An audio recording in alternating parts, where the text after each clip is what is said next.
नमस्कार, स्वागत आहे तुमचं आपल्या के टॉप एज्युकेशन या चॅनलवरती। आणि आमचे सगळे स्कॉलर विद्यार्थी वाट पाहत आहेत ती 26 एप्रिलची। 26 एप्रिलची का? आपली स्कॉलरशिपची परीक्षा आहे म्हणूनच। आणि विशेष करून स्वागत आहे आमच्या जिल्हा परिषद शाळेच्या विद्यार्थ्यांचं, कारण आपल्या व्हिडिओला बघून ते विद्यार्थी लाईक करतात। एवढंच नाही तर स्वतः फोन करून सुद्धा विचारतात, सांगतात व्हिडिओ कसा होता, काय काय आवडलं, काय काय समजलं नाही, कोणत्या कन्सेप्ट कशा आहेत याची सुद्धा चौकशी न घाबरता करणारे आमचे विद्यार्थी आहेत। त्यामुळे या व्हिडिओला सुद्धा आपल्याला लाईक करायचं आहे आणि या व्हिडिओचं टार्गेट आहे आपलं 500 लाईकचं। येत आहे लक्षात? आणि हा जो व्हिडिओ आहे हा तुम्हाला परीक्षेला 100% कामाला येणारा व्हिडिओ आहे, त्यामुळे शेवटपर्यंत व्हिडिओ बघायचा आहे।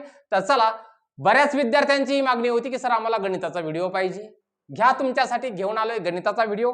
कसे सोडवायचे आहेत आपल्याला गणिताचे प्रश्न 7वी 4थी स्कॉलरशिप मध्ये।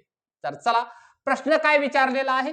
22/3 या पूर्णांकाचे पूर्णांकयुक्त अपूर्णांक रूप कोणते? प्रश्न काळजीपूर्वक वाचायला शिका विद्यार्थी मित्रांनो, म्हणजे तुम्ही उत्तरापर्यंत सहजगत्या पोहोचू शकाल। येतंय लक्षात? चला, 22/3 ही संख्या आपल्याला दिलेली आहे। या अपूर्णांकाला कोणता अपूर्णांक म्हणता येतो? अंशाधिक अपूर्णांक। का? कारण याचा अंश हा छेदापेक्षा मोठा आहे। याला आपल्याला पूर्णांकयुक्त अपूर्णांकामध्ये रूपांतर करायचं आहे। हे रूपांतर कसं करायचं? तर हे जे 3 आहेत छेदस्थानी, या 3 ने 22 ला आपल्याला काय करायचा असतो? भाग द्यायचा असतो। द्या भाग। 3×7 किती होतात? तर 3×7 21 होतात। 22 मधून ते 21 वजा करा, उरणार काय आहे? 1। तो 1 लिहायचा आहे अंशस्थानी आणि हा जो छेद 3 आहे तो जसा आहे तसाच लिहायचा। या 22चा छेद 3 आणि 7.1चा छेद 3 या दोघांच्याही किमती समान आहेत। हा आहे अंशाधिक अपूर्णांक। त्यानंतर हा आहे आपला पूर्णांकयुक्त अपूर्णांक। कोणता आहे? हा आहे पूर्णांकयुक्त अपूर्णांक। काय उत्तर मिळालं तुम्हाला? 7.1चा छेद 3। 7.1चा छेद 3 पर्याय क्रमांक बी हे आपलं अचूक उत्तर आहे। असेच व्हिडिओ आपले आहेत आणि पुढच्या प्रश्नाकडे जायच्या अगोदर जिल्हा परिषदेचे तुम्ही विद्यार्थी असाल तर एक लाईक तर या व्हिडिओला बनतोच, आणि कमेंट करून सांगा की तुम्ही जिल्हा परिषदेचेच विद्यार्थी आहात का की एखाद्या प्रायव्हेट शाळेचे विद्यार्थी आहात। चला, पुढच्या प्रश्नाकडे आपल्याला जायचं आहे। पुढचा प्रश्न असा आहे, 11/17 या अपूर्णांकाचे पुढील पैकी कोणते वाचन योग्य आहे? विद्यार्थी बालमित्रांनो, 11/17 हा आहे अंश आणि हा आहे छेद। काय वाचन कराल याचं? 11/17 11/17 पर्याय क्रमांक डी हे काय होणार आहे? याचं अचूक उत्तर होणार आहे। सोपा प्रश्न होता। पुढच्या प्रश्नाकडे जायचंय आपल्याला। तर इथे काय विचारलेलं आहे आपल्याला? 1/3 अपूर्णांक दिलेले आहेत बरं। त्यानंतर पुढे 1/9, त्यानंतर 1/6 आणि 1/8। काय दिसतंय यामध्ये तुम्हाला सारखेपणा? तर अंश सर आमचा सारखाच आहे। अंश काय आहे? समान आहे। हा अंश सगळ्यांचा समान आहे, पण मात्र छेद कसा आहे? वेगवेगळा आहे। विद्यार्थी बालमित्रांनो, मागचा जर व्हिडिओ पाहिला असेल ना तुम्ही, तर त्यामध्ये तुम्हाला स्पष्ट करून सांगितलेलं आहे, जर समजा अंश समान असेल आणि छेद मात्र वेगवेगळा असेल, वेगवेगळा असताना ज्या अपूर्णांकाचा छेद हा काय असणार? लहान असणार, तो अपूर्णांक मोठा असतो। ज्या अपूर्णांकाचा छेद मोठा तो अपूर्णांक लहान असतो. हे तुम्हाला मागच्या व्हिडिओमध्ये सांगितलेलं आहे. मागचा व्हिडिओ जर पाहिला नसेल तर या व्हिडिओत का होईना समजून घ्या आणि तो सुद्धा प्रश्नपत्रिकेचा व्हिडिओ संपूर्ण बघून घ्या, जेणेकरून तुम्हाला 26 एप्रिलला तो कामाला येणारा व्हिडिओ आहे. त्यामुळे इथे आपल्याला काय विचारलेलं आहे, सर्वात मोठा अपूर्णांक कोणता, प्रश्न काळजीपूर्वक वाचायचा बरोबर, म्हणजे उत्तर चुकत नाही. म्हणजे यामध्ये 1/3 हा अपूर्णांक काय ठरणार आहे, मोठा ठरणार आहे. 1/3 पर्याय क्रमांक डी. बघा, जर अंश समान असेल अशा वेळेला ज्या अपूर्णांकाचा छेद लहान असतो तो अपूर्णांक काय ठरत असतो, मोठा ठरत असतो. चला पुढच्या प्रश्नाकडे जायचं आहे आपल्याला. बघा, हे असे प्रश्न तुम्हाला तुमच्या परीक्षेमध्ये 100% आढळून येणार आहेत. अशा प्रकारे तुम्हाला एक चित्रयुक्त माहिती तक्ता दिलेला असेल, पण हे प्रश्न सोडवत असताना एक गोष्ट काळजीपूर्वक बघायची आहे.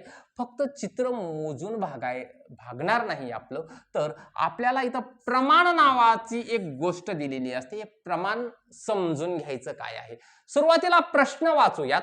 घरासमोरील उद्यानात गुलाबाची, जास्वंदाची व सदाफुलीची झाडे आहेत. त्याच्या माहितीच्या आधारे प्रश्नांची उत्तरे द्या. तर इथे गुलाबाची झाडं किती आहेत ते दाखवलेलं आहे, जास्वंदाची झाडं किती आहेत ते दाखवलेलं आहे, सदाफुलीची झाडं किती आहेत ते दाखवलेलं आहे. फक्त नुसते चित्र पाहून भागणार नाहीये. गुलाबाचे चित्र 1 2 3 4 5 6 आणि 7 हे गुलाबाचे चित्र आहेत. म्हणजे 7च गुलाबाची झाडं आहेत का, नाही. इथे आपल्याला काय दिलेलं आहे, प्रमाण दिलेलं आहे, ते वाचा. एक चित्र म्हणजेच काय, 10 झाडं. एक चित्र जर दाखवलेलं आहे याचा अर्थ त्या गुलाबाची 10 झाडं आहेत. मग आपल्याकडे 7 चित्र आहेत गुलाबाची, म्हणून 7 गुणिले 10 बरोबर गुलाबाची झाडे किती होणार आहेत, तर 70 होणार आहेत. किती होणार आहेत, 70. जास्वंदाची झाडे किती होणार आहेत, तर 40 होणार आहेत सर आमची, बरोबर. आणि सदाफुलीची किती होणार आहेत, तर 20 झाडे होणार आहेत. कारण एक चित्र म्हणजे 10 झाडं आणि 2 चित्र म्हणजे 20 झाडं. येत आहे लक्षात. आता आपल्याला प्रश्न काय विचारलेला आहे, जास्वंदीच्या झाडापेक्षा, कोणापेक्षा, या जास्वंदीच्या झाडापेक्षा गुलाबाची झाडे कितीने जास्त आहेत. जास्वंदीपेक्षा गुलाब जास्त आहेत ना, हो सर आहेत. कितीने जास्त आहेत, मग बघा हे चित्र कट करून टाका. 4 ला 4 चित्र कट झाले सर आमचे. राहिले किती चित्र, तर आमच्याकडे सर राहिले एकूण 3 चित्र. आणि एक चित्र म्हणजे किती झाडे, तर 10 झाडे. मग 3 चित्र म्हणजे किती झाडं, बरोबर, किती, 30 झाडं राहिली सर आमची. म्हणजे गुलाबाची झाडं ही जास्वंदाच्या झाडापेक्षा 30 ने जास्त आहेत. बघा पर्यायाकडे. या पर्याय क्रमांक बी तुमचं अचूक उत्तर आहे. व्हिडिओ आवडत असेल तर जोराचा एक लाईक ठोकायचा आहे. सबस्क्राईब जर केलं नसेल ना चॅनल, लगेच तुरंत सबस्क्राईब करायचं आहे. कारण आपलं हे एकमेव असं चॅनल आहे, या चॅनलवर आपण शैक्षणिक बाबींशिवाय दुसऱ्या कुठल्याही गोष्टी आणत नाही. त्यामुळे असं नाही की स्कॉलरशिप पर्यंत मर्यादित आहे आपल्याला हे व्हिडिओ. तुमचं जोपर्यंत शिक्षण सुरू आहे, वेगवेगळ्या टप्प्यांवर तुम्हाला वेगवेगळे व्हिडिओ तुमच्यापर्यंत येऊन पोहोचणार आहेत आणि तुमच्या शैक्षणिक वाटचालीमध्ये त्यामुळे भरभराट होणार आहे. पुढचा प्रश्न असा आहे, पुढील पर्यायातून 5.25 हा अपूर्णांक निवडा. आता बघा, 5.25 याचा अर्थ काय होतो हे आपल्याला समजणं गरजेचं आहे. विद्यार्थी बालमित्रांनो, 5.25 म्हणजे 5 पूर्ण झाले का, नाही, तर 4 पूर्ण आहेत. किती आहेत, 4 पूर्ण आहेत. आणि एक आहे पावभाग. पावभाग कसा दाखवला जातो यावरही आपला व्हिडिओ तयारच आहे. तर बघा, 4 भागापैकी 3 भाग घेतले म्हणजेच हा झाला तुमचा पाऊण भाग. याचाच अर्थ काय आहे, 4 पूर्ण 3 चा छेद 4. 4 पूर्ण 3 चा छेद 4, पर्याय क्रमांक सी. येतंय लक्षात. एकदम सोप्या सोप्या पद्धतीनं. काही मुलांनी अक्षरशः तयारी जरी नसली केली ना स्कॉलरशिपची, तर या माध्यमातून बरेचसे प्रश्न बरोबर येतात. समजून घ्या, आलं लक्षात. आणि या कन्सेप्ट फक्त स्कॉलरशिप पुरत्या मर्यादित नाहीयेत, तर आपल्याला कुठेतरी आपल्या या शैक्षणिक वाटचालीमध्ये गणित आपलं पक्क झालं पाहिजे. कळालं का. 8/19, 8 अंश छेद 19 असं यांना म्हणायचंय. 8/19 हा पूर्णांक अंकात कसा लिहाल? असा लिहाल सर. बरोबर आहे तुमचं. 8/19.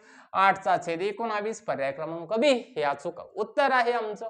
असेही प्रश्न आपल्याला परीक्षेमध्ये आढळून येणार आहेत. पुन्हा एकदा आपल्याला चित्रयुक्त माहिती दिलेली आहे. एका पक्षी अभयारण्यात, म्हणजे एक पक्षी अभयारण्य आहे बरं, विविध प्रकारच्या पक्ष्यांची चित्ररूप माहितीच्या स्वरूपात दिलेली आहे आणि दिलेल्या माहितीच्या आधारे आपल्याला प्रश्नांची उत्तरं द्यायची आहेत. बघा, पोपट किती आहेत? तर त्रिकोणांच्या स्वरूपामध्ये दाखवलेले आहेत. आणि आपल्याला एक काय लक्षात घ्यायचं, मागच्या प्रश्नावरून कळालं असेल, प्रमाण काय आहे? एक त्रिकोणाचं चित्र म्हणजे किती पक्षी? 4 पक्षी. प्रत्येकच ठिकाणी 10 दिलेले असतील का? नाही, इथे 4 दिलेले आहेत. तुम्हाला 5ही विचारतील, 2ही दिलेले असतील, सांगता येत नाही. त्यामुळे या प्रमाणाकडे लक्ष द्यायचं. नाहीतर असं नको व्हायला की एक चित्र म्हणजेच 10, असं काही नसतं. त्यांनी जे प्रमाण दिलं ते प्रमाण आपल्याला काय करावं लागतं? गृहीत धरावं लागतं. येतंय लक्षात? मग पोपट किती आहेत आमचे? तर 1 2 3 4 5 6 7. 7च आहेत का? नाही. तर आम्हाला काय करावं लागेल? एक चित्र म्हणजेच काय? एक चित्र म्हणजे 4 पक्षी. म्हणून 7 चित्र आणि 4 पक्षी याचा अर्थ 7 चोक 28. म्हणजे पोपट किती आहेत बेटा आपले? 28 पोपट आहेत. मोर किती असतील मग आपले? मोर असणार आहेत 16 मोर असणार आहेत. करेक्ट. घार किती आहेत आपल्या? तर 3 आणि 3 6, 6 चोक 24 असणार आहेत आपल्या घार. त्यानंतर सुतार पक्षी 3 आहेत, म्हणून ते किती होणार? 12 होणार. आलं लक्षात? आणि प्रश्न काय विचारलेला आहे? तर प्रश्न समजून घ्या. मोरांची संख्या एकूण पक्ष्यांच्या शेकडा किती आहे? आता इथे शेकडेवारी काढायची आहे आपल्याला. शेकडेवारी जर काढायची आहे आपल्याला, तर कशाची कशासोबत शेकडेवारी काढायची हे समजून घ्या. मोरांची संख्या एकूण पक्ष्यांचा शेकडा किती आहे? म्हणजे आपल्याला एकूण पक्ष्यांची टोटल करावी लागेल. एकूण पक्षी किती आहेत आपले ते सुरुवातीला कन्सिडर करून घ्या. एक तर यांची बेरीज तुम्ही करू शकता किंवा एकूण चित्र मोजून त्याला 4 ने तुम्ही गुणू शकता. एकूण चित्र आहेत आपली 7 आणि 4 11 आणि 17 20. 20 चित्र आहेत. याचा अर्थ एकूण पक्षी आहेत तुमचे 80. किती पक्षी आहेत? एकूण पक्षी 80 आहेत. आणि त्यापैकी मोर किती आहेत? तर सर आमचे मोर आहेत 16. मोर किती आहेत आमचे? तर 16 आहेत. मोर आहेत 16. मग मला एक सांगा तुम्ही, जर 80 बरोबर 100% तर 16 बरोबर किती टक्के होतील? काय करायचं बालमित्रांनो? काही नाही करायचं, तिरकस गुणाकार करायचा. तिरकस गुणाकार म्हणजे काय? तर या 16 ने 100 ला गुणा आणि त्याला छेदस्थानी 80 करा. म्हणजेच काय? 16 गुणिले 100 चा छेद 80. तुमचं शेकडेवारीमध्ये उत्तर येणार आहे. बघा, इथे 0 ला 0 कटलं. 8 दोन्ही किती होतात? 16 होतात. वर काय बाकी आहे? 2 गुणिले 10 बाकी आहे सर आमचं. म्हणजे किती झाली ही? 20%. म्हणजे एकूण पक्ष्यांसोबत मोरांची टक्केवारी किती आहे सर आमची? तर मोर आहेत सर आमचे 20%. झालं तुमचं उत्तर बेटा. चला पुढच्या प्रश्नाकडे. बघा, आकृतीतील रेखांकित भाग हा रेखांकित न केलेल्या भागापेक्षा कितीने जास्त आहे? अशा स्वरूपाचा प्रश्न तुम्हाला इथे विचारलेला आहे. आता इथे बघा की तुम्हाला इथे रेखांकित करून दिलेले भाग आहेत. आता एकूण भाग किती आहेत मुळात? तर एकूण भाग आहेत 9. एकूण किती आहेत भाग तुमचे? तर एकूण भाग आहेत आमचे सर 9. आणि यापैकी रेखांकित किती आहेत? रेखांकित किती केलेले आहेत बेटा तुमचे? तर रेखांकित केलेले आहेत 1 हा आणि 4 हे, म्हणजे 5/9 रेखांकित केलेले आहेत. आणि रेखांकित न केलेले किती आहेत? न केलेले किती असतील? तर बरोबर आहे, न केलेले असणार आहे 4/9. बघा, 1 2 3 आणि 4 4/9 न रेखांकित केलेले भाग आहेत.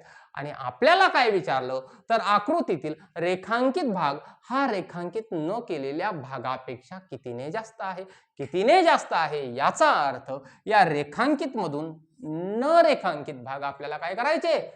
वजा करायचे आहेत. करेक्ट. म्हणजे 5/9 वजा 4/9. बेटा जर आपला छेद समान असेल तर आपल्याला अंशामध्ये जर वजाबाकी असेल वजाबाकी करा, बेरीज असेल तर बेरीज करा. इथे वजाबाकी आहे.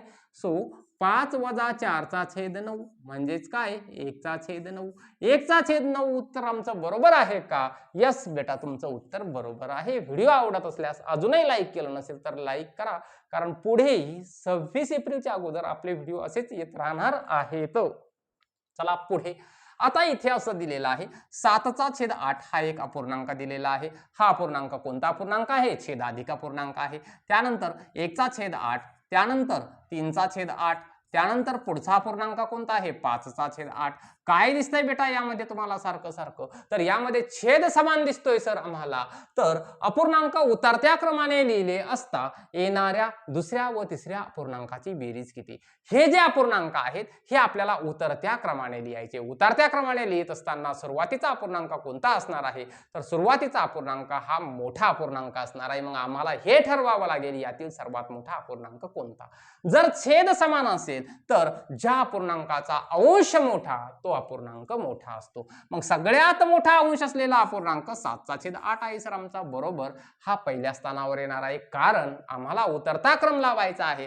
त्यानंतर याचं काम झालं. त्यानंतरचा अपूर्णांक हा अंश आमचा मोठा आहे. सो 5/8, त्यानंतर 3/8, त्यानंतर 1/8. आमचा उतरता क्रम तयार आहे सर. आता आपल्याला पुढे काय विचारलं? फक्त उतरता क्रम लावून भागणार नाही, तर दुसऱ्या आणि तिसऱ्या स्थानावरचे अपूर्णांक कोण आहेत? तर दुसऱ्या स्थानावर आहे 5/8 आणि तिसऱ्या स्थानावर आहे सर आमचा 3/8. या अपूर्णांकाची बेरीज किती येईल? मगाशीच तुम्हाला बोलताना सांगितलं, जर छेद समान असेल तर अंशांशाची बेरीज असेल तर बेरीज करा. म्हणजे 5 अधिक 3 चा छेद किती होणार बेटा? 8 होणार. 5 आणि 3 यांची बेरीज किती होते?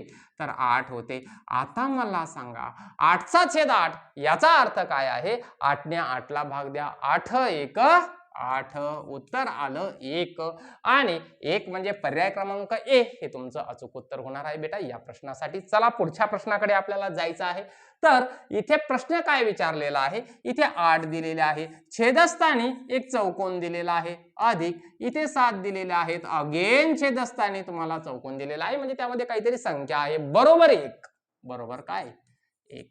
आत्ताच एक उदाहरण आपण पाठीमागे सोडवलं. कोणतं सोडवलं बेटा? जर अंश आणि छेद समान झाले तर त्यांचं उत्तर 1 येतं. मग मला सांगा बेटा तुम्ही, जर इथे या दोघांची बेरीज किती होईल? तर 15 होते सर आमची. 8 आणि 7 यांची बेरीज काय होते? 15 होते. मग इथे खाली आम्हाला काय आले पाहिजेत? तर 15 झाले पाहिजेत. म्हणजे इथे 15 असतील आणि इथेही 15 असतील. इथेही काय असणार आहेत? 15 असणार आहेत. म्हणजे आम्ही अंशांशाची बेरीज करणार आणि छेदस्थानी कोणताही एकच छेद घेणार, म्हणजे आमचं उत्तर काय येणार आहे? 1 येणार आहे. सो इथे या ज्या काही रिकामे चौकोन आहेत यामध्ये काय यायला पाहिजे? 15 यायला पाहिजे सर. आमचं अचूक उत्तर आहे तुमचं. मग चला पुढे. खालील आकृतीचा रेखांकित भाग अपूर्णांकात कसा लिहाल? एकदम सोपं सोपं सर. कसं? एकदम सोपं सोपं.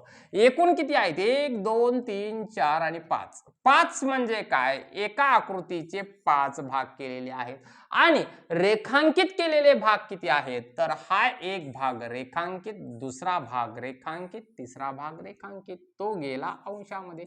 म्हणजेच काय? 3/5 हा काय आहे? आमचा रेखांकित भाग आहे.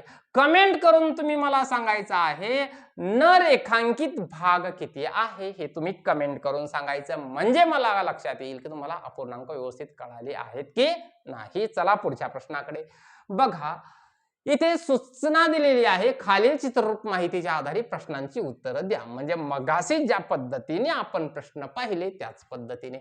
गुलाबांच्या रोप दाखवलेली आहेत इथे, जास्वंद दाखवलेली आहेत इथे, चाफा इथे, मोगरा इथे, आणि काय बघायला सांगितलं तुम्हाला? प्रमाण बघायला सांगितलं. एक चित्र म्हणजे किती रोप? तर 10 रोप.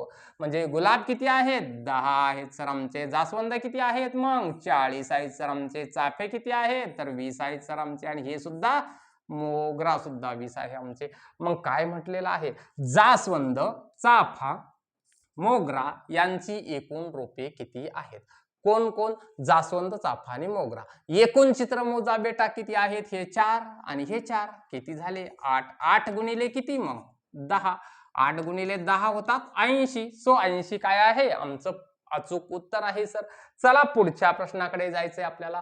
एका वस्तूचे 3 समान भाग केले. एक वस्तू आहे बेटा, कोणती एखादी वस्तू आहे, अशी वस्तू आहे आणि या वस्तूचे काय केलेले आहेत? असे 3 समान भाग केलेले आहेत. केले भाग समान. प्रत्येक भाग कोणत्या अपूर्णांकाने दर्शवाल? आता इथे हा एक भाग केला, हा एक भाग केला, हा एक भाग केला. उदाहरणार्थ तुम्हाला हा एक भाग वेगळा दाखवायचा, हा एक वेगळा दाखवायचा आणि हा एक वेगळा दाखवायचा. म्हणजे वस्तू एक होती, भाग केले 3, 3 केले म्हणून छेदस्थानी लिहिले. एक भाग घेतला म्हणजे तो एक वर लिहिला. म्हणजे यासाठी तुम्ही 1/3 दाखवाल, यासाठी 1/3 दाखवाल आणि यासाठी सुद्धा 1/3 दाखवाल. प्रत्येक भाग हा कसा दाखवला जाईल? 1/3 या रूपामध्ये दाखवला जाईल. म्हणून पर्याय क्रमांक सी आपलं अचूक उत्तर होणार आहे. आणि पुढच्या प्रश्नाकडे आता आपल्याला जायचं आहे. 8.5 किमतीचा अपूर्णांक कोणता? 8.5 याचा अर्थ काय आहे? तर 8 काय आहेत बेटा? पूर्ण आहे. अर्धा काय आहे? अर्धा काय आहे? अपूर्ण आहे. एका गोष्टीचे 2 भाग केले त्यापैकी हा भाग अर्धा असा दाखवला जातो, अर्धा असा दाखवला जातो. आणि 8.5 म्हणजे काय? तर 8 पूर्ण 1/2 झाला तुमचा 8.5. पण सर 8 पूर्ण 1/2 इथे कुठेच नाहीयेत. मग याला म्हणतात बेटा पूर्णांक युक्त अपूर्णांक. या पूर्णांक युक्त अपूर्णांकाचं रूपांतर तुम्ही अंशाधिक अपूर्णांकात करू शकता का? हो करू शकता. कसं? तर असं बघा, हे छेदस्थानी जे 2 असतात, या 2 ने या पूर्ण संख्येला काय करावं लागतं? गुणावं लागतं. गुणा मग 2 गुणिले 8 आणि हा अंश जो असतो तो त्यामध्ये मिळवावा लागतो आणि यांच्या छेदस्थानी किती असावा लागतो? तर जो छेद आहे तोच असावा लागतो. 8 दोन्ही किती होतात बेटा? 16 अधिक 1 चा छेद किती? 2. 16 आणि 1 होतात 17/2. बघा 8 पूर्ण 1/2 म्हणजेच 8.5 आणि 17/2 या दोघांचीही किंमत कशी आहे? सारखीच आहे. यांना आपण सममूल्य अपूर्णांक असं सुद्धा म्हणत असतो. म्हणून 17/2 हे आपलं अचूक उत्तर आहे बेटा. इथे लक्षात म्हणून म्हटलं, जिल्हा परिषदेचे असाल तर व्हिडिओला लाईक करायला आमचे विद्यार्थी अजिबात घाबरत नाहीत. जर जिल्हा परिषदेचे असाल तर लाईक मात्र ठोकून द्या. आणि पुढच्या प्रश्नाकडे चला. सूचना खालील चित्ररूपात माहितीच्या आधारे प्रश्नांची उत्तरं द्या. अगेन आपल्याला तसाच प्रश्न आलेला आहे. तर गुलाबाची झाडं, जास्वंदाची झाडं, चाफ्याची झाडं आणि मोगऱ्याची झाडं. प्रमाण काय दिलेलं आहे? तर 10 रोपं. पण प्रश्न वेगळा आहे सर आमचा. माहिती जरी ती असली मागच्या प्रश्नासारखी तरी प्रश्न वेगळा आहे. काय विचारलेला आहे? गुलाब व मोगऱ्यांच्या रोपांची संख्या जास्वंदाच्या रोपांच्या संख्येपेक्षा कितीने कमी आहे? बघा, गुलाब व मोगऱ्यांच्या रोपांची संख्या, गुलाब आणि मोगरा, गुलाब व मोगऱ्यांच्या रोपांची संख्या. गुलाबांची संख्या 1, मोगऱ्याची संख्या 2. एकूण किती? गुलाब अधिक मोगरा किती झाले? 3 गुणिले प्रमाण 10, 30 झालेले आहेत. जास्वंदाच्या रोपांच्या संख्येपेक्षा, जास्वंदाची किती आहेत सर आमची? जास्वंद आहेत आमची 4 गुणिले 10 बरोबर 40. मग जर जास्वंद 40 आहेत आणि गुलाब आणि मोगरा मिळून 30 आहेत तर या जास्वंदाची रोप या दोघांपेक्षा कितीने जास्त आहेत हे काढण्यासाठी 40 वजा 30 करावं लागेल. उत्तर येणार आहे आमचं 10.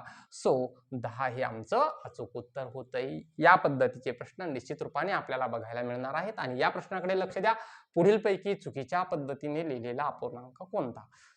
तर यामध्ये नेमकं चुकीचं काय लिहिलेलं आहे? पहिल्या पर्यायामध्ये दिलेला आहे बेटा 3/5. हा अपूर्णांक योग्य आहे का? तर याला म्हणतात छेदाधिक अपूर्णांक. याला याचा छेद मोठा आहे म्हणून याला म्हणायचं छेदाधिक अपूर्णांक. हे बरोबर आहे, म्हणजे पहिलं बरोबर आहे सर आमचं. त्यानंतर पुढे असं दिलेलं आहे बघा 2.8/5. 2.8/5. काही जण म्हणतील की सर हा पूर्णांक युक्त अपूर्णांक आहे, पण बेटा ज्या वेळेला पूर्णांक युक्त अपूर्णांक दाखवायचा असेल त्यावेळेला हा जो अंश असतो ना, हा अंश नेहमी छेदापेक्षा लहान असावा लागतो. तर हाच अपूर्णांक योग्य पद्धतीने कसा लिहायचा हे काळजीपूर्वक समजून घ्या.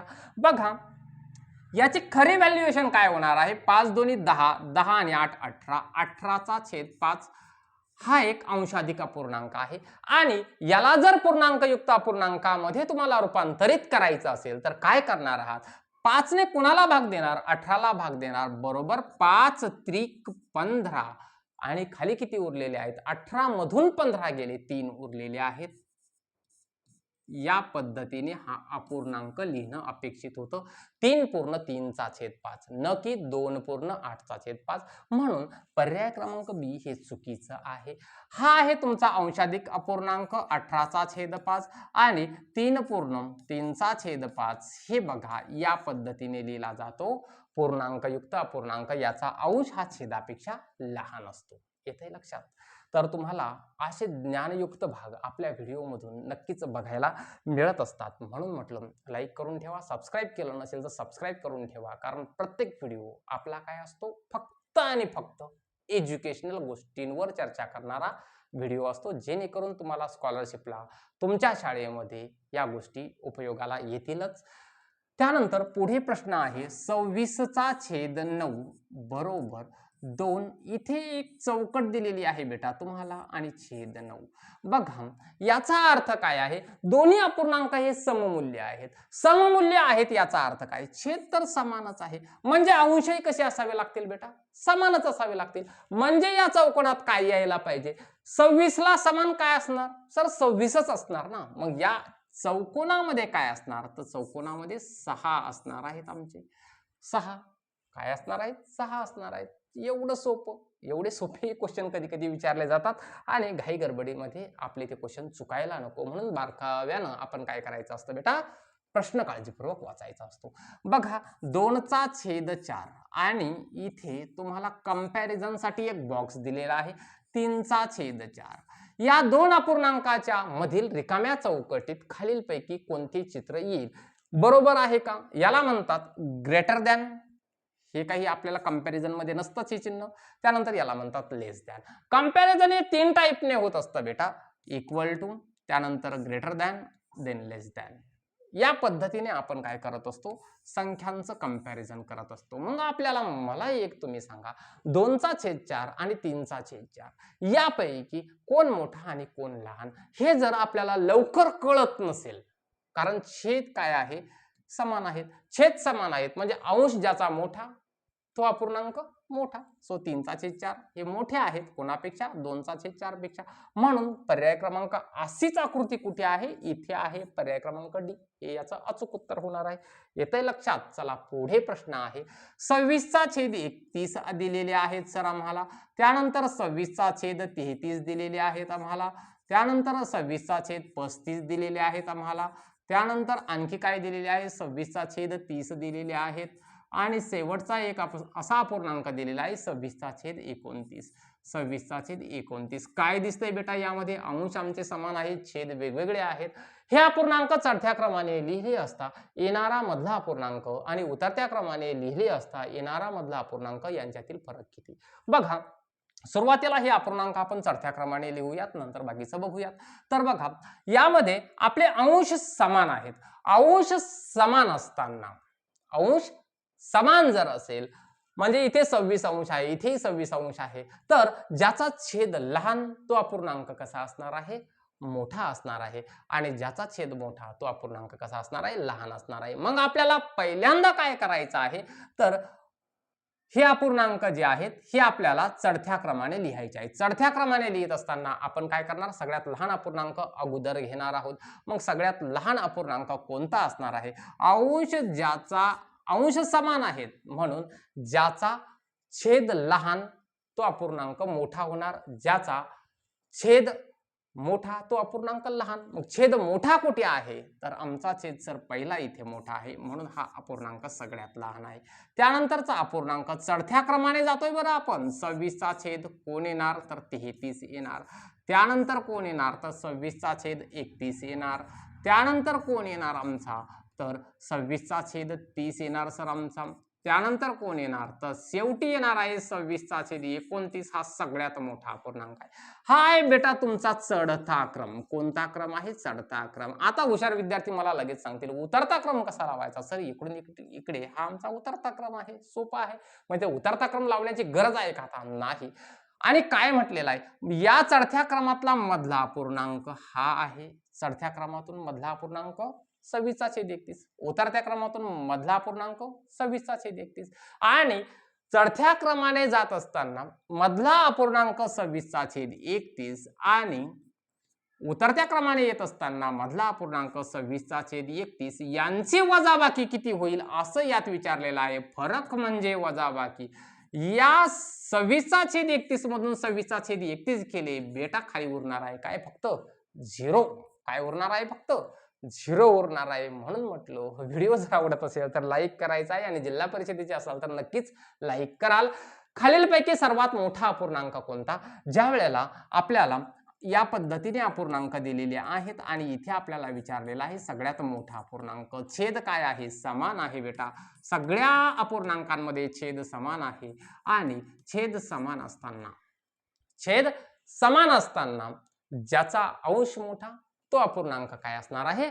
मोठा अपूर्णांक असणार आहे. मग अंश कोणाचा मोठा आहे? सर्वात मोठा अपूर्णांक कोणता? मग ज्याचा अंश मोठा.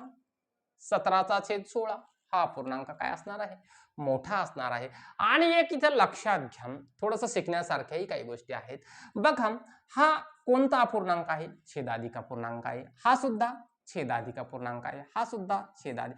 हा एकमेव असा अपूर्णांक आहे 17चा छेद 16 की तो कसा आहे? अंशाधिक अपूर्णांक आहे. त्याचा अंश मोठा आहे आणि अंशाधिक अपूर्णांक हा छेदाधिक अपूर्णांकापेक्षा नेहमी मोठाच असतो. हे काळजीपूर्वक लक्षात घ्या. पुन्हा एकदा आपल्याला प्रमाणाचा आलेला आहे उदाहरण आणि सर्वात कमी झाडे कशाची आहेत असं आपल्याला विचारलं. सगळ्यात कमी झाडं कोणाची आहेत बेटा? 2च चित्र आहेत. प्रमाण 10 जरी असलं तरी यांचं चित्र वाढले म्हणजे काय होणार आहे? संख्या वाढणार आहे. मग सदाफुलीची झाड हे 2 गुणिले 10 म्हणजे किती आहेत? 20च आहेत.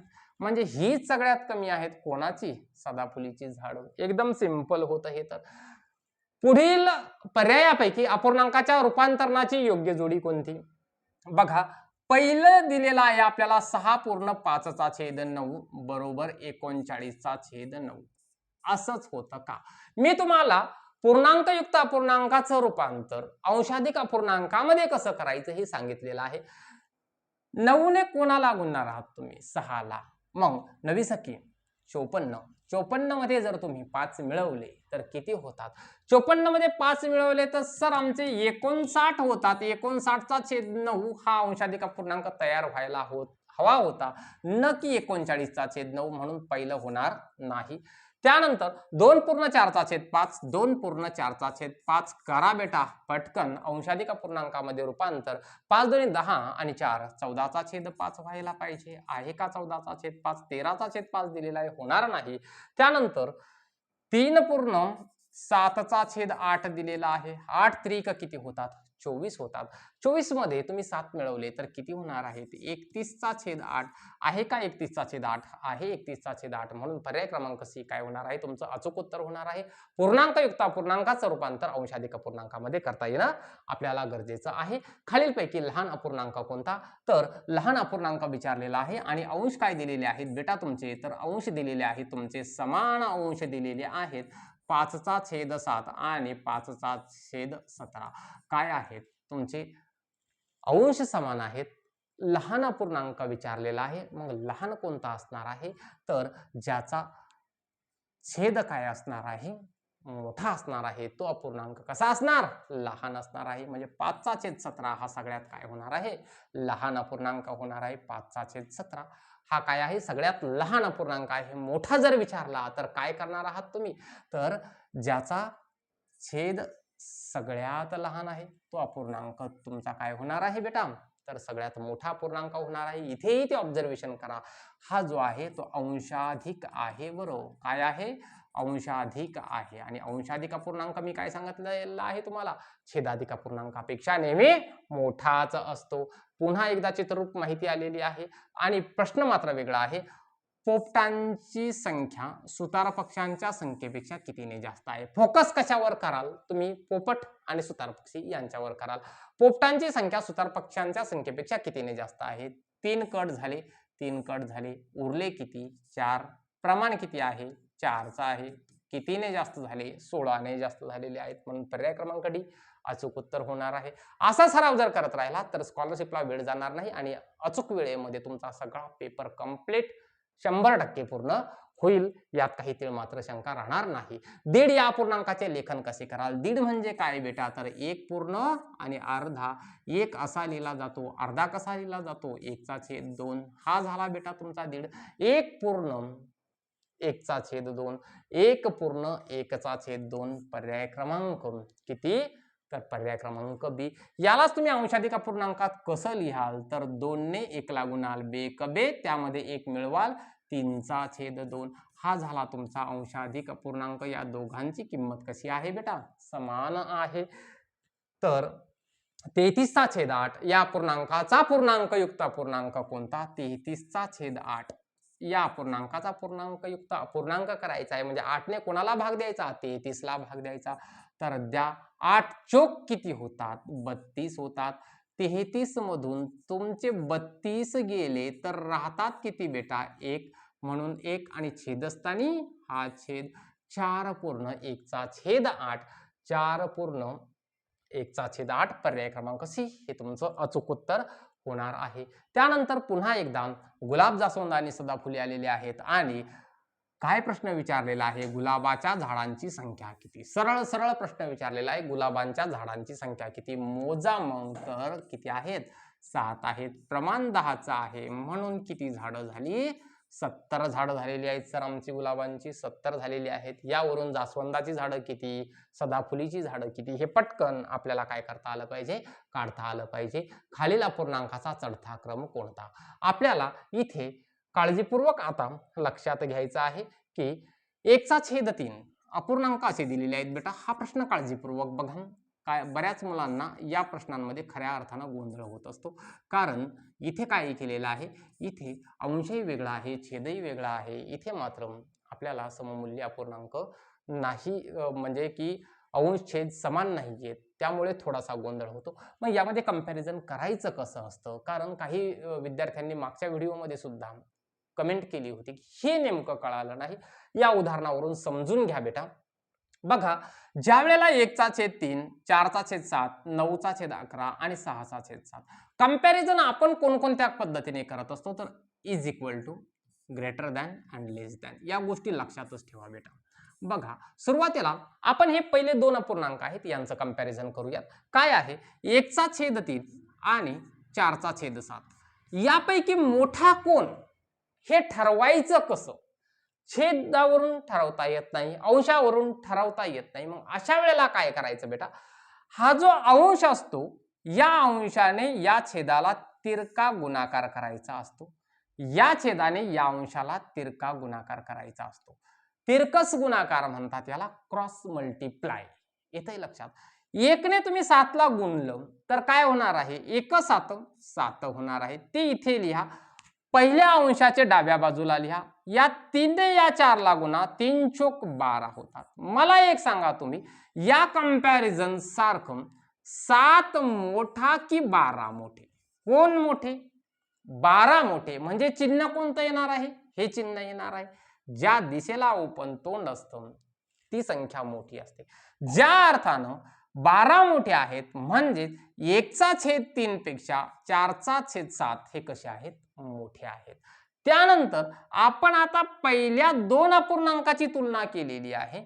त्यानंतर या 2 अपूर्णांकाची तुलना करूया. 4/7 आणि 9/11 या 2 अपूर्णांकाची तुलना करा.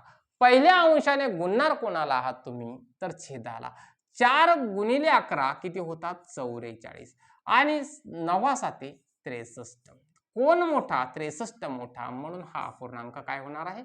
मोठा होणार आहे. म्हणजे 1/3 हा 4/7 पेक्षा लहान आहे. 4/7 हा 9/11 पेक्षा लहान आहे. त्यानंतर आता तुलना कोणाची करायची सर आम्हाला? तर 9/11 आणि 6/7 या दोघांची तुलना करा. यामध्ये कोण मोठा आहे? तर 9/7 63, 11/66. कोण मोठा? 66 मोठा, म्हणजे हाच अपूर्णांक मोठा आहे. तर हा झाला तुमचा काय? तर एक चढता क्रम झालेला आहे. म्हणजे 1/3 लहान आहे 4/7 पेक्षा.